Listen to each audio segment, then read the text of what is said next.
Everybody, let's start with the tone of this debate and the substance. Definitely more restraint this time around.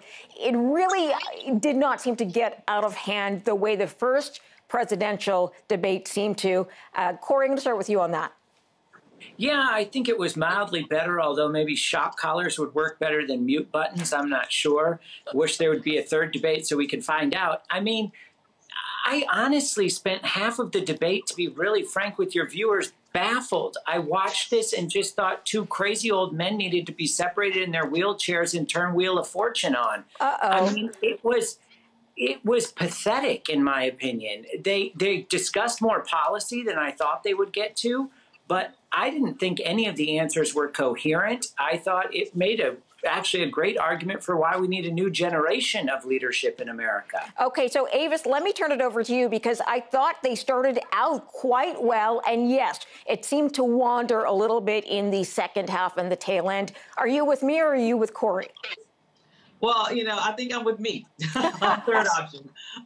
So, you know, I certainly don't believe that, you know, once again, it's the false equivalency. There was one person on that stage who went off the deep end and was still kind of going back crazy every once in a while, calling people low IQ and all of this ridiculousness. But then there was another person who looked into the camera and let the American people know that he's not going to separate this nation into red states and blue states and govern as such. He's going to see all Americans as Americans and produce policies that are meant to bring up this entire nation. That is coherent. And he was very specific with various different ways in which he would do that. There was one person on the stage that actually answered the questions that was asked him, rather than deflect every question by merely seeking to accuse the other person of some wild conspiracy theory or another. And so to me, this was a very different tone and tenor to this debate. But clearly there was only one person who actually came to this debate to actually debate, and that was Joe Biden. And as a result, he's the clear winner. All right, Mary Kate, is there a winner for you as well tonight? If so, why? I'm going to give President Trump a B+, and I'm going to give Joe Biden probably about a C or a C-. I didn't think it was a slam dunk by either one of them. I was pleasantly surprised how much policy was covered, just like Corey was pleasantly surprised by that. But I definitely got this feeling that about halfway through the debate, Vice President Biden started losing steam, started saying stuff that didn't make sense. He started sort of slurring his words. He definitely said a lot of stuff. I started making a list of things, you know, when he said we had a good relationship with Hitler before World War II. I was like, what? You know, there was another one where he wanted zero emissions by 2025. I was like, what? Just one thing after another. And I would respectfully disagree with Avis. I think that Vice President Biden deflected quite a few answers. When he was asked about Hunter, he deflected to President Trump's tax returns. And there was plenty of deflecting on both sides. I think there was a lot of dancing around questions by both of them. Okay, so Michael, I want to get your overall impression, but I also want you to tell me if you saw a blunder that stood out for you from either one of the candidates.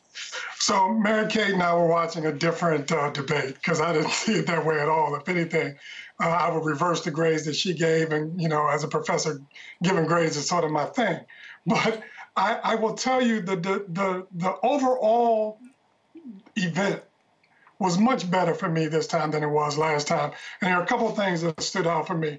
First is, when you're running as the challenger, as President Trump did in 2016, it's real easy to run because you don't have a record to defend. This time around, he does. And he really struggles to do that in some very important ways. And that brings me to the second one. This is really a case for having more diversity in terms of the moderators. The question on the talk toward the end of the debate, the second half of the debate, the part of the debate that Mary Kate said Joe Biden was losing steam is actually one of the best answers I heard from either candidate all night. I just think it gave President Trump an opportunity to show some empathy toward Black and brown families around the country. And rather than take that opportunity, he punted it away, and partly because he just doesn't get it.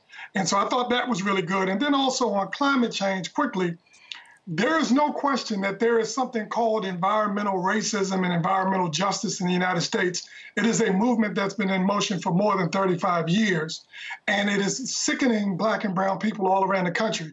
President Trump doesn't seem to know anything about that. And that's one thing if you're the candidate. It's another thing altogether if you're the president.